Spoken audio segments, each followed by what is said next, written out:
మీరు కెమెరామెన్ అయ్యే కంటే ముందు ఎడిటర్గా నాన్నగారు ఎడిటింగ్లో జాయిన్ చేద్దామని ఎన్టీఆర్ గారి దగ్గరికి తీసుకెళ్ళి ఆశీర్వాదం తీయించుకున్నారంట, అది నిజమే? అదే అంటే ఫస్ట్ నేను ఫీల్డ్లోకి రావాలని, కానీ ఫాదర్ ఏంటంటే ఎడిటింగ్ రూమ్లో ఎడిటింగ్ జాయిన్ చేద్దామని కె గోవింద్ స్వామి గారు అని విట్లాచారి గారికి ఎడిటర్, ఆయన పెద్ద ఎడిటర్ ఆయన.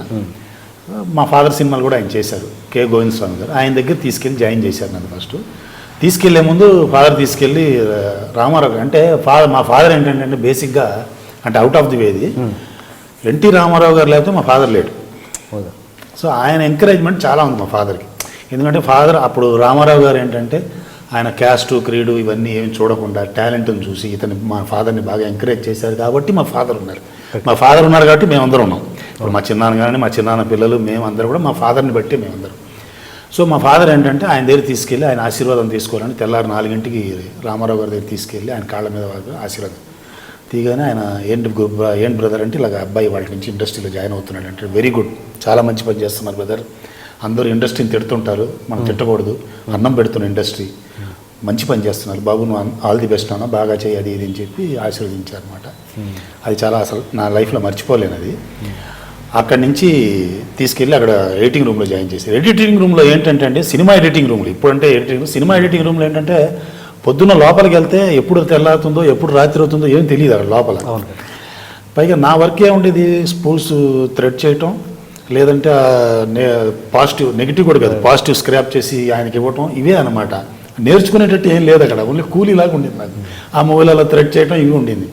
కొద్ది రోజులు అయిన తర్వాత నాకు బోర్ కొట్టేసింది. బోర్ కొట్టి మా నాన్న దగ్గరికి వచ్చి, నాన్న ఇది నాకు లాభం లేదంటే అప్పుడు ఆయన ఫోటోగ్రఫీకి మా చిన్నాన్న దగ్గర తీసుకొచ్చారు. ఓకే, అలా. సో ఇప్పుడు మీరు ఒక సినిమాకి ఎడిటింగ్ చేయగలరా అంటే ఇప్పుడు ఈ ఇవి కాకుండా ఫిలిం ఎడిటింగ్ చేయగలరా మీరు? అంటే అంత లేదు, అంటే మూవీలో అంత చేయలేదండి. తర్వాత నేను ఏంటంటే హైదరాబాద్కి షిఫ్ట్ అయిన తర్వాత నేను state institute of education technology అని రామంతపూర్లో అక్కడ జాబ్ చేస్తుండండి కెమెరామెన్గా, క్యాజువల్ కెమెరామెన్గా.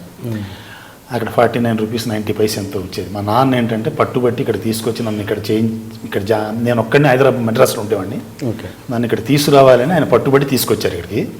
తీసుకొచ్చి అక్కడ జాయిన్ చేసినప్పుడు అప్పుడు నేను అక్కడ సుజాత గారని ఎడిటర్ ఉంటారు, ఆ రూమ్లో కూర్చొని వీడియో ఎడిటింగ్ అంతా అక్కడ నేర్చుకున్నాను నేను ఆవిడ దగ్గర. ఎలాగ అప్పుడు RM 440 మామూలు లో బ్యాండింగ్ ఉండేది, అక్కడ నేర్చుకుని అలా మెల్లమెల్లగా నేర్చుకున్న తర్వాత నాకు అవకాశం ఎక్కడ వచ్చిందంటే SITలో ఉండగా బోర్డ్ ఆఫ్ ఇంటర్మీడియట్ ఎడ్యుకేషన్ వాళ్ళు అక్కడ లెసన్స్ తీయడానికి వచ్చేవారు. సో బోర్డ్ ఆఫ్ ఇంటర్మీడియట్ ఎడ్యుకేషన్లో ప్రొఫెసర్ నరసింహాచారి గారిని ఉండేవారు, ప్రొఫెసర్ గారు. ఆయన బోర్డ్ ఆఫ్ ఇంటర్మీడియట్ ఎడ్యుకేషన్లో సొంతంగా ఎక్విప్మెంట్ పెట్టుకొని లెసన్స్ అని అక్కడే చేసుకోవాలని ఆయనకు ఒక ఇది వచ్చింది, ప్రపోజల్ వచ్చినప్పుడు ఆయన నన్ను అడిగారు, నువ్వు వస్తావా మీరు, నేను తీసుకెళ్తానని.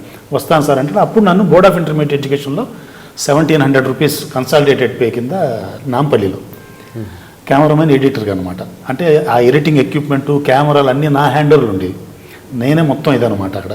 సో అక్కడ బాగా ఎక్కువ ప్రాక్టీసు అది చేసి బాగా నేర్చుకున్నాను నేను. మళ్ళీ అవిడ్ FCP కూడా ఆ తర్వాత అలా అప్డేట్ అవుతూ వచ్చానండి. అప్డేట్ అవడానికి కారణం నా మిత్రుడు బాలశంకర్ రెడ్డి అని, అతని వల్ల అప్డేట్ అవుతూ వచ్చాను. అతను నేను క్రియేటివ్ కమర్షియల్స్ మన KS రామారావు గారి దగ్గర చేస్తున్నప్పుడు ఆయన గురించి తర్వాత మాట్లాడాలి. నాన్నగారు పెద్ద డైరెక్టర్ కదా, చాలా సినిమాలు చేశారు, ఓకే, అప్పుడు మంచి పేరున్న డైరెక్టర్.